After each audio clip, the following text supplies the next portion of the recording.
我覺得我覺得呢本書咧其實冇你睇到個製作好精美啦，咁啊個封面亦都係真係我隻手嚟嘅，咁啊揸住一粒花生啦，咁啊後邊咧有我同仔仔嘅合照啦，咁我覺得呢一本書咧其實嘅出發點咧，純粹係從呢一個紀念性去出發嘅，唔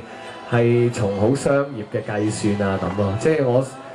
真係再一次啊，好多謝天窗出版社咧，係冇要求過我去點樣去寫啊，點樣去改啊，點樣去做件事咯。即係我諗，即係如果想嗰個銷量啊可以更加好嘅話咧，其實擺一張全家福喺個封面度咧，可能個效果會好啲咯。咁但係我都堅持想件事唔好咁樣扭曲咗咯。咁因為講真，即係呢本書咧講緊嘅係我同我仔咧，其實我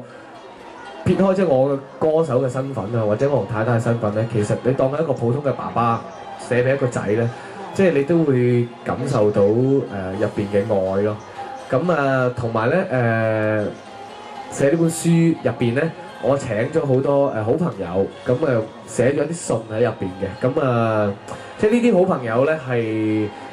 包括咧有林海峰先生啦、方大同啦、林建華先生啦、少爺占啦、Donald 啦、周海光先生啦、黃怡興啦、周國賢啦、黃遠之啦、細蘇啦、朱芬啦，咁好多 DJ 朋友啊、歌手朋友。咁點解即係會揾呢啲朋友去寫信咧？係因為呢啲朋友咧，其實係陪我經歷咗即係舊年啦，到即係 BB 出世呢差唔多1年裏面咧，每一條行過嘅路咧，佢哋都有陪過我行嘅。即係呢10個月咧，其實正常啊，做一個爸爸咧係的而且確有壓力嘅。即係我又第一次做啦，咁係覺得哇點咧？即係我記得係面對好多嘢嘅。第一個月咧，我記得我係患咗呢個假懷孕啊！我都係睇書先知，原來丈夫都有假懷孕嘅，即係潛意識想陪個太太咧去經歷下究竟佢經歷過啲咩咧。咁我就係咁嘔啦，係咁食唔落嘢啦，同埋係咁瞓唔到覺啦，係瘦咗差唔多20磅嘅。咁好緊張，咁即係唔知點做啦。再加上即係工作嘅關係咧，係面對過好多壓力嘅。咁即係呢啲我都好在即係身邊有好多朋友陪我去一齊行過，咁即係所以到呢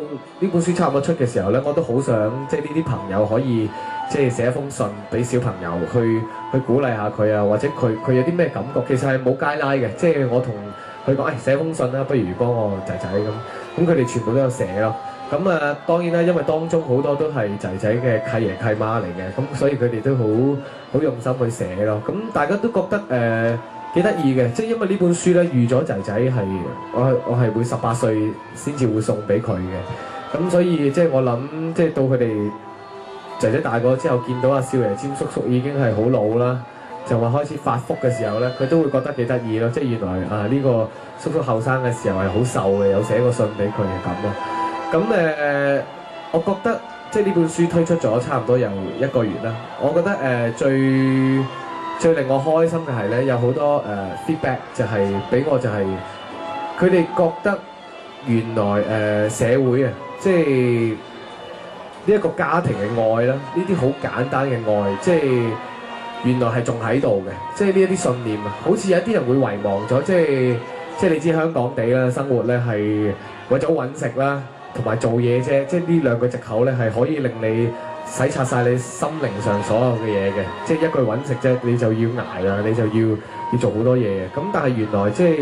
呢啲咁傳統，我係一個好傳統嘅人嚟嘅，即係呢啲傳統嘅價值觀咧，原來都有人做，或者佢哋覺得原來有個人夠膽行出嚟，即係講呢樣嘢嘅喎，即係 sell 呢樣做爸爸寫俾仔仔嘅信咁。咁我覺得呢個已經係對於我嚟講係最大嘅鼓勵咯。咁所以即係希望大家都會可以即係買呢本書睇下咁咯，咁可以感受到入邊我講嘅嘢咯。咁其實咧如果大家唔介意咧，其實我諗有好多朋友都係未睇過即係呢本書嘅，咁我可以不如嘗試下讀其中1-2段俾大家聽下。